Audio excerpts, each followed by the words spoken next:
स्वागत आप सभी का ब्रेकिंग न्यूज चैनल में एक बार फिर से। तो आइए जानते हैं देश दुनिया की तमाम बड़ी खबरों को। पर उससे पहले आपसे निवेदन है कि आप इस वीडियो को लाइक कर दें, शेयर कर दें ताकि हमारा हौसला बढ़ता रहे। अमित शाह के साथ केजरीवाल की बैठक में दिल्ली को लेकर किए गए ये बड़े फैसले। जी आपको बता दें कि केंद्रीय गृह मंत्री अमित शाह ने दिल्ली के उप राज्यपाल अनिल बैजल, मुख्यमंत्री अरविंद केजरीवाल और अन्य लोगों के साथ कोरोना वायरस के कारण पैदा हुए हालातों को लेकर बैठक की। यह बैठक करीब 1 घंटा 20 मिनट चली। बैठक में दिल्ली को कोरोना वायरस से मुक्त करने के लिए आगे की रणनीति पर चर्चा हुई और कई बड़े फैसले लिए गए। बड़े फैसलों में दिल्ली में टेस्टिंग बढ़ाना, बेड्स की संख्या बढ़ाने के लिए रेलवे कोच देना और निजी अस्पतालों की भारी कीमत पर लगाम लगाना शामिल है। बैठक के फैसलों पर चर्चा करते हुए शाह ने कहा, मोदी सरकार दिल्ली में कोविड-19 के प्रसार को फैलने से रोकने को लेकर प्रतिबद्ध है।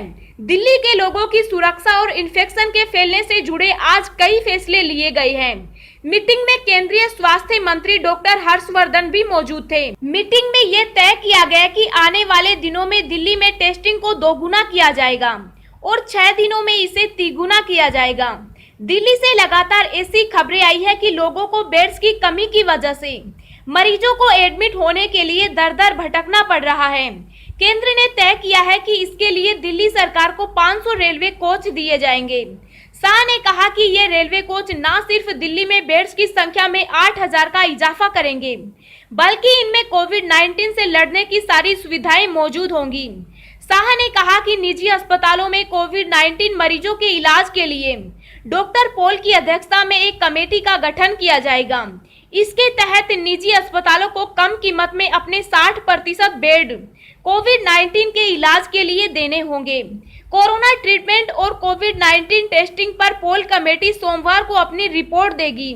शाह ने कहा, केंद्र सरकार ने दिल्ली सरकार को इस बात का पूरा भरोसा दिलाया है कि oxygen cylinder, ventilator plus oximeter और इस महामारी से लड़ने के लिए अन्य जरूरी चीजें दिल्ली को मुहैया कराई जाएगी। उन्होंने ये भी कहा कि दिल्ली के छोटे अस्पतालों तक कोरोना की सही जानकारी और दिशा निर्देश देने के लिए मोदी सरकार ने एम्स में टेलीफोनिक गाइडेंस के लिए वरिष्ठ डॉक्टरों की एक कमेटी बनाने का निर्णय लिया है। इससे जुड़ा हेल्पलाइन नंबर सोमवार को जारी किया जाएगा। गृह मंत्री ने कहा, कोरोना संक्रमण से अपनी जान गंवाने वाले लोगों के लिए सरकार दुखी भी है और उनके परिजनों के प्रति संवेदनशील भी है। सरकार ने अंतिम संस्कार के लिए नई गाइडलाइंस जारी करने का निर्णय लिया है, जिससे अंतिम संस्कार के लिए ज्यादा समय न लगे। केंद्र का मानना है कि कोरोना से लड़ाई में कई स्वयंसेवी संस्थाओं ने बहुत उत्कृष्ट भूमिका निभाई है। इसे देखते हुए सरकार ने NCC, scout and guide, NSS और अन्य स्वयंसेवी संस्थाओं को इस महामारी में स्वास्थ्य सेवाओं में जोड़ने का निर्णय लिया है। गृह मंत्री शाह ने अहम फैसलों से जुड़ा एक बड़ा कदम बताते हुए ये भी कहा कि केंद्र सरकार ने दिल्ली में कोरोना संक्रमण को रोकने और इससे मजबूती से लड़ने के लिए दिल्ली सरकार को भारत सरकार के ओर 5 वरिष्ठ अधिकारी देने का निर्णय भी किया है। वहीं गृह मंत्री अमित शाह के साथ बैठक के बाद दिल्ली के मुख्यमंत्री अरविंद केजरीवाल ने अपनी प्रतिक्रिया दी है। मुख्यमंत्री अरविंद केजरीवाल ने कहा कि दिल्ली और केंद्र सरकार के बीच बैठक बहुत फलदायी रही और इस बैठक में बहुत सारे निर्णय लिए गए। अरविंद केजरीवाल ने कहा कि हम मिलकर कोरोना के खिलाफ लड़ाई लड़ेंगे। जल्दी आधार से लिंक कराएं अपना राशन कार्ड, वरना नहीं मिलेगा अनाज। 31 जुलाई आखिरी तारीख। जी आपको बता दें कि पोस मशीनों में गड़बड़ी कर राशन उठाना अब गुजरे दौर की बात हो जाएगी। सरकार की one nation one ration card योजना के तहत आधार कार्ड का लिंक जरूरी कर दिया गया है। जिन उपभोक्ताओं के कार्ड आधार से नहीं जुड़े हुए हैं, उन्हें 31 जुलाई तक राशन कार्ड को आधार कार्ड से जुड़वाना जरूरी होगा, नहीं तो उन्हें राशन नहीं मिलेगा। राज्य के 1,62,00,000 उपभोक्ता इसके दायरे में हैं, जिनके राशन कार्ड राष्ट्रीय खाद्य सुरक्षा योजना में आधार से नहीं जुड़े हुए हैं।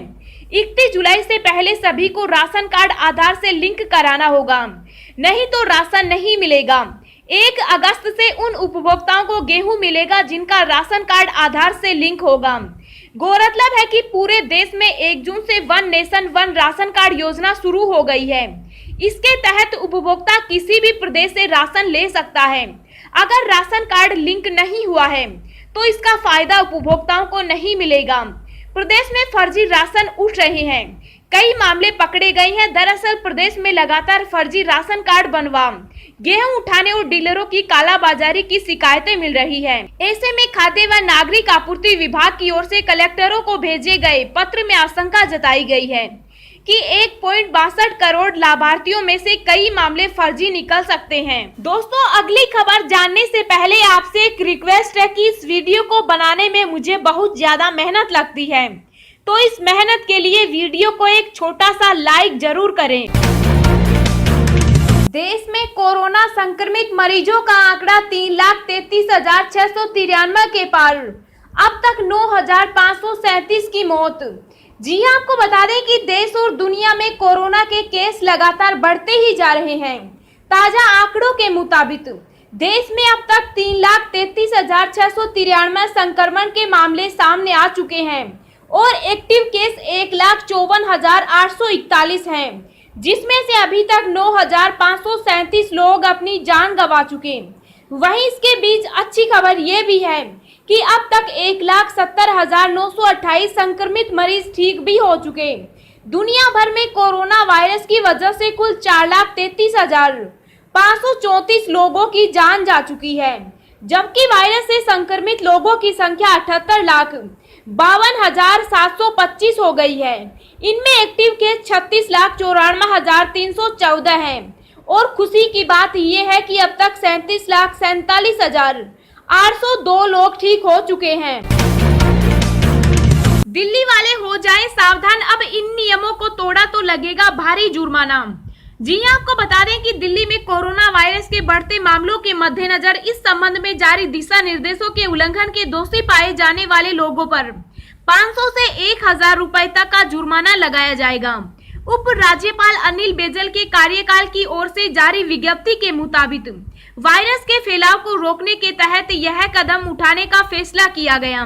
विज्ञप्ति के मुताबिक क्वारंटीन नियमों के उल्लंघन, सामाजिक दूरी का पालन नहीं करने, सार्वजनिक या कार्यस्थलों पर मास्क नहीं लगाने तथा पान, गुटखा, तंबाकू आदि खाकर सार्वजनिक स्थानों पर थूकने की स्थिति में जुर्माना लगाया जाएगा। पहली बार पकड़े जाने पर 500 का तथा दोबारा पकड़े जाने पर 1,000 रुपए का जुर्माना लगाया जाएगा।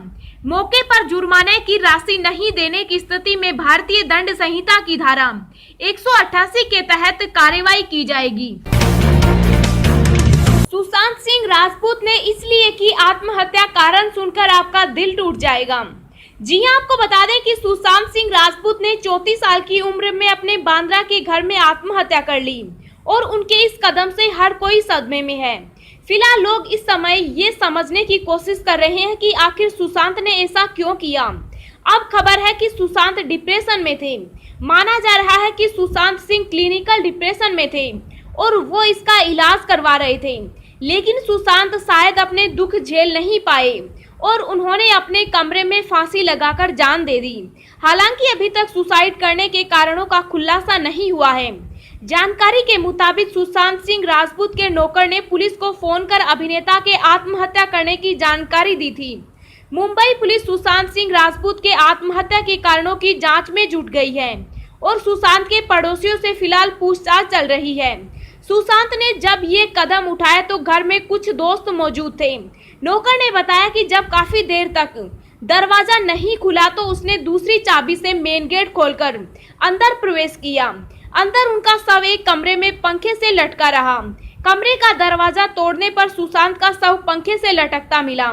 हालांकि अभी तक पुलिस को कोई सुसाइड नोट नहीं मिला है। सदमे में है बॉलीवुड। सुशांत सिंह राजपूत के इस तरह चले जाने से हर कोई सदमे में है।